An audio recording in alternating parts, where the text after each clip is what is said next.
बुधवार को किसानों के हितैषी कहे जाने वाले राष्ट्रीय लोकदल के अध्यक्ष जयंत चौधरी ने आगामी 2022 के चुनावों को लेकर वाजना के मोड़ की मैदान में हेलीकॉप्टर द्वारा आशीर्वाद पथ पर यात्रा पर पहुंचे, जहां किसानों ने पार्टी एवं पदाधिकारियों ने जयंत चौधरी का मुकुट पहनाकर जोरदार स्वागत किया। अध्यक्ष ने मंच से किसानों को संबोधित करते हुए कहा कि 6 महीने में 1 करोड़ भर्ती कराकर युवाओं को रोजगार दिया जाएगा और कहा कि आने वाले समय में खजाने की चाबी किसानों के हाथ में होगी। इस दौरान चौधरी जयंत ने केंद्र सरकार एवं राज्य सरकार पर जमकर निशाना भी साधा और कहा कि सरकार किसानों की बातों को पूरा नहीं कर रही है, यह जुमलेबाज सरकार है। जिस मैदान में आज वहाँ सभा थी, उसी मैदान में हमने शुरुआत की थी पोल खोल धावा बोल। कुछ साथियों को याद हो, मुद्दा था बिजली का। सच पूछो तो उस समय जनता को भी नहीं पता था क्या हो रहा है, तो आप लोग आ गए, लोकदल के लोग आए, निकले सड़क पे, विरोध पहले ही दर्ज कर दिया, बिल उसके बाद में बढ़ने शुरू हुए। लेकिन आज सबसे बड़ा मुद्दा है, किसी गांव में किसी घर में जाके रुक के देखोगे, पूछोगे, बिजली बिल अदा करने की कोई क्षमता उस परिवार की घर की नहीं है। बहुत महंगे बिल हैं, ट्यूबवेल पे भी मीटर लग रहे हैं, हजारों का बिल। जो काश्तकार है, जो मजदूरी कर रहा है, वो कैसे चुकाए? इसलिए हमने फैसला लिया, आगरा की उस धरती से, मैं दोहरा रहा हूं उस बात को, हमने निर्णय लिया। और जब हम विपक्ष में थे, उस बात को लेकर अगर सड़क में थे, तो जब सरकार बनेगी तो स्वाभाविक है कि उपभोक्ता का हम ख्याल रखेंगे। हमने नारा दिया है, किसान और बुनकर का पुराना बिल माफ और आगे की दर हाफ। मेरे साथ एक बार फिर बोलो, पुराना बिल माफ, अगली दर और यहाँ से मैं कोई नई घोषणा करना चाहता और मैं ऐसी कोई मनगढ़ंत बात नहीं कह रहा। हिसाब लगाकर इस बात को हमने समझा है, पूरा प्लान बनाया है, योजना है और पूरा लेखा जोखा हिसाब है। हमने तय किया है कि हमारी सरकार बनेगी, 1 करोड़ नौजवानों को हम नौकरी देने का काम।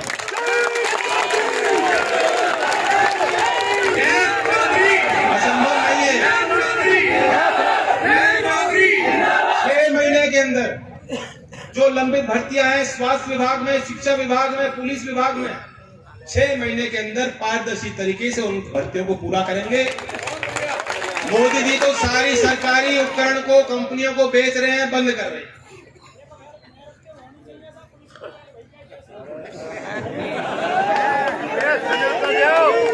मेरिट पे होंगी तो आपका नंबर अपने आप ही आ जाएगा। मोदी जी पीएसयू को बेच रहे हैं। हम एक नई सरकारी कंपनी उपकरण की घोषणा करते हैं। आप देखते हैं कि हमारे गांव के बच्चे 10th पास भी हो और आगे की पढ़ाई ना भी की हो, दौड़ तो तेज लेते हैं और शरीर बढ़िया है इनके, भी नाराज है।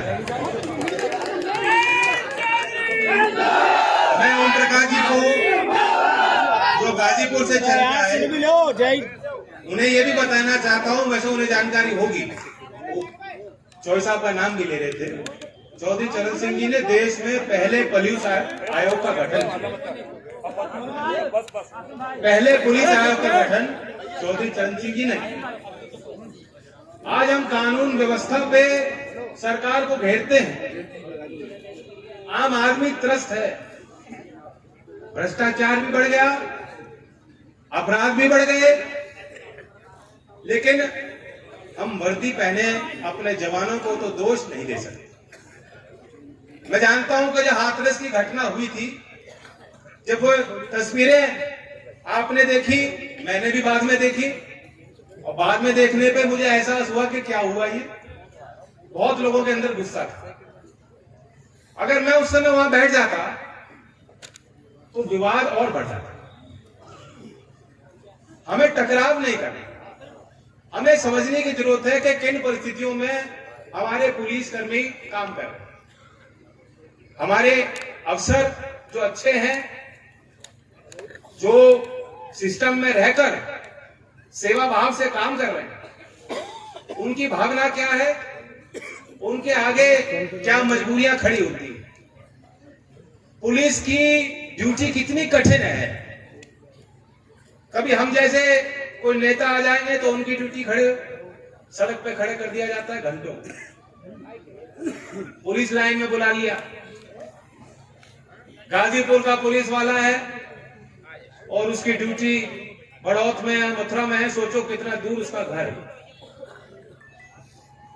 इसलिए समय समय से मांग उठती थी, अगर कानून व्यवस्था में सुधार लाना है तो पुलिस के मनोबल का भी तो ध्यान रखना पड़ेगा, वो भी हमारे बीच के हैं नौजवान, और इसलिए हमने उन बातों को शामिल किया। मुझे खुशी है कि वो संदेश इतने दूर तक गया कि गाजीपुर से चलकर आज ओम प्रकाश जी आए और खुल के उन्होंने समर्थन दिया है, क्योंकि हमने निर्णय लिया है कि पुलिस के कर्मियों की ड्यूटी भी निर्धारित होगी, बॉर्डर स्कीम को हटाकर गृह जनपद के आसपास उनकी नियुक्तियां होंगी, और दूसरे राज्यों की तरह हमारे राज्य में उन्होंने उम्र घटा दी, 22 साल कर दी, लेकिन जनरल कैटेगरी में 28 साल तक जो ये नौजवान है, अगर ये भर्ती करना चाहेंगे इनको मौका दिया जाएगा। मथुरा लक्ष्मी नगर कृष्ण विहार से आए हैं हम देखने के लिए। क्या कहना चाहेंगे? पप्पू प्रधान के उसमें आए हैं, समूह में, साथ में वो चुनाव लड़ रहे हैं, बलदेव क्षेत्र की दावेदारी है उनकी। ये सरकार भाजपा बहुत निकम्मी है, इसके झूठे वादे हैं, ये कुछ नहीं किया है। सरकार लोकदल की आनी चाहिए। बसपा छोड़ के आए हम। हाँ, और बसपा के पूर्व कार्यकर्ता हैं हम, और छोड़ के आए। हाँ, बसपा को। आज को आप मीटिंग में आए हो, आपको कैसा महसूस हो रहा है? बहुत बढ़िया लग रहा है जी। जयंत चौधरी की पार्टी अब लहर आ रही है पूरी, और बीजेपी जाएगी, किसानों की पार्टी है और किसानों के लिए काम करेगी। कैसा उत्साह है आज यहाँ पर, क्या देखो? उत्साह काफ़ी है पूरी जनता के बीच में, और जो किसानों का जो आंदोलन चल रहा है उसके खिलाफ, उसके साथ में काफ़ी किसान आया है।